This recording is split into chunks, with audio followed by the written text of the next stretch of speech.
Good morning, જય શ્રી કૃષ્ણ, મહાદેવ હર બધા મિત્રોને. તો મિત્રો આજે છે ને આપણે એક જોરદાર લોકેશન ઉપર આવી ગયા. શું કામ?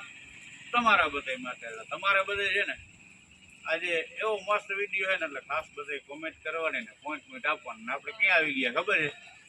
ગિરનાર પર્વત ભવનાથ. તો મસ્ત મસ્ત જોરદાર વ્યૂ, અને એમાં અત્યારે કુદરતના ખોળે ને એમાં આવા વાદળા વરસાદી માહોલમાં શું ગોટે મિત્રો.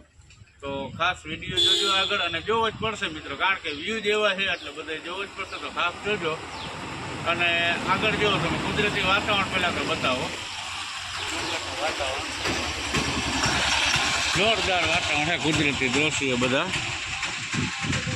હા, અને હવે છે ને આપણે આગળ જઈએ ભવનાથ, અને ત્યાંથી તમને ભાઈ જોરદાર બધા વ્યૂ, વાદળો છે ને ડુંગર નીચે ને વાદળ ઉપર, એવા જોરદાર વ્યૂ છે.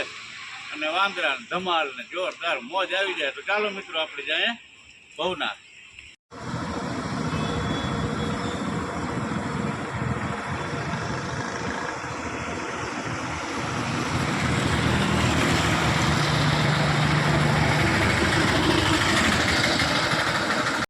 તો મિત્રો તમને કીધું હતું ને એ રીતે આપણે ભવનાથ જવા માટે નીકળ્યા તો રસ્તામાં જોરદાર વ્યૂ આવ્યો, એટલે મિત્રો ચાલો આપણે વ્યૂઅર્સને બતાવી.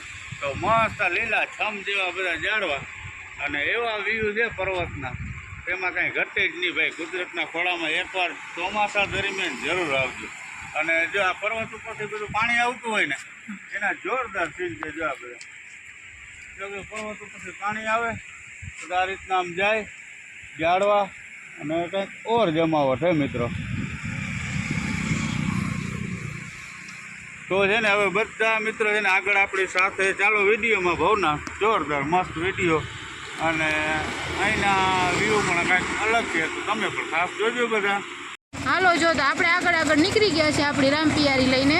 અરે રામપિયારી આગળ જો વાદળો દેખાય, જો ડુંગર નીચે વાદળો દેખાય. તો દેખાડ બધા વ્યવસ્થા કેમેરામાં તેમ જ છે કે વાદળ જ છે, ડુંગર તો આપણે દેખાય જોઈ જવાનું પડે.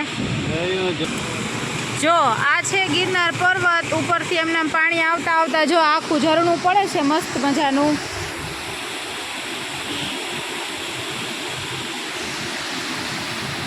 વાહ, જો કેવું મસ્ત પાણી જાય છે. આપણે આગળ જોયું ને એ અહીંથી પાણી આવતું હતું.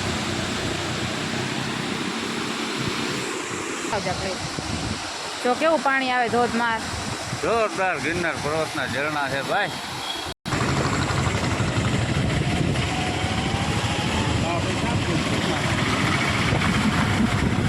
પછી જો કંઈ બોલવું હોય ને તો કોઈ કામ નહીં.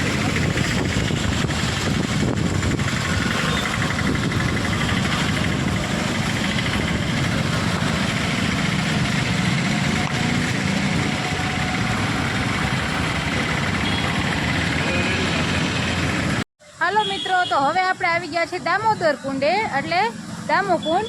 અને જો આ એકદમ મસ્ત મજાનું મંદિર છે, અને અહીંયા છે આ બધું દામાકુંડનું જલ. અને હવે આપણે આગળ ધીમે ધીમે જઈશું, તો પડવા આખડવાનું ખાસ ધ્યાન રાખવાનું છે, નગરામાં પડી જાય એવું છે. તો તમે બધા વિડીયોમાં બન્યા રહેજો. હાલો જો આગળ જતા આપણે મસ્ત મજાની એક લારી ઉપર આ બધી જો રુદ્રાક્ષને એવી માળા ને બધું એવું કંઈ લેવું હોય અહીંયા એવા હોય જાત્રાના ધામમાં જો તો લેવાની છે.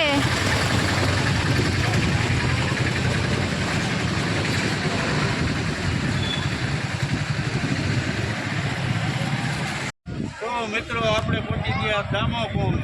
મિત્રો અહીંનો મહિમા તો કાંઈક અલગ જ છે. દામોકુંડમાં સ્નાનનો મહિમા જોરદાર છે. એમાં અમાસના બધા આવતા હોય, કોઈ પિતૃ તર્પણ કરતા હોય, વિધિ ચાલુ હોય.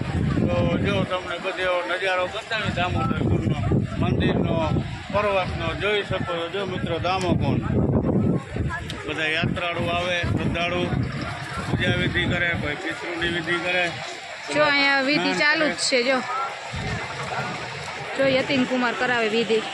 હા હો, બધા નીચે ઉતરે છે. મંદિર છે.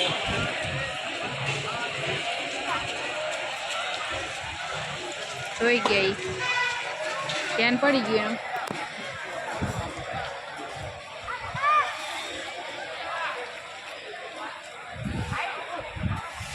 હાલો તો જો આવી રીતે આપણે અહીંયા પહોંચી એવા છે. હવે આગળ આગળ કન્ટિન્યુ રહેજો, આપણે જઈએ છીએ એની બધું તમારે ખાસ જોવાનું છે. ઓકે, બધા જોઈ રાખજો ને કોમેન્ટ ને ખાસ કરજો કેવું લાગ્યું વ્યૂ બધા.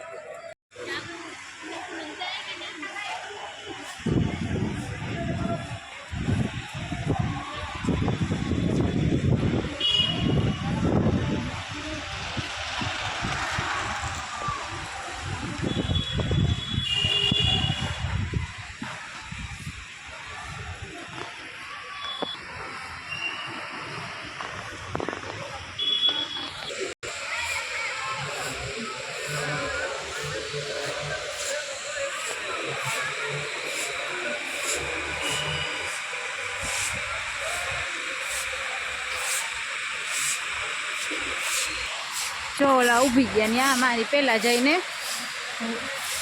કેવું પાણી જાય છે મિત્રો દામાકુંડનું.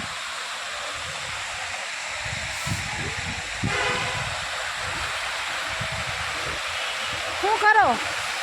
જોરદાર જો પાણીનો ખળખળાટ છે, એકદમ પાણી આવે છે ઝરણા બધા પર્વત ઉપરથી. અને જોરદાર વ્યૂ છે, તો કાંઈક ઠંડી હવા એવી છે મસ્ત હા હો, વાતાવરણ. દામાકુંડનું પવિત્ર કુંડ કહેવાય. સ્નાન કરવાનો બધો મહિમા છે, બધા આવતા હોય સ્નાન કરતા હોય હા એટલે કાંઈક જમાવટ ઓળે તો મિત્રો જે કોઈ આવો હોય અહીંયા આવજો. અહીંયા બધી વિધિ થાય. કોઈ સ્નાન કરવું હોય તો જો મસ્ત આ ઝરણા છે પાણી સ્નાન કરવું.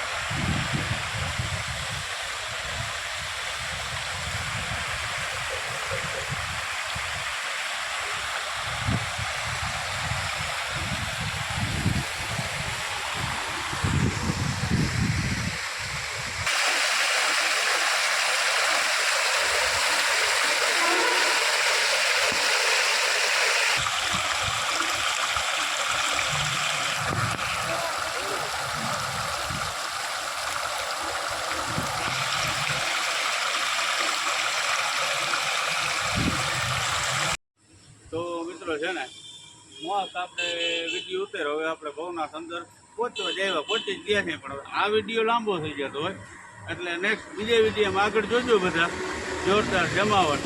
તો આ વિડીયો માટે બધાને ગુડ નાઇટ, જય શ્રી કૃષ્ણ, મહાદેવ હર. અને હવે જે છે ને ભાઈ વાંદરાની જમાવટ આખી ઓછે. તો ચાલો મિત્રો આગળ વિડીયોમાં થઈને રહેજો.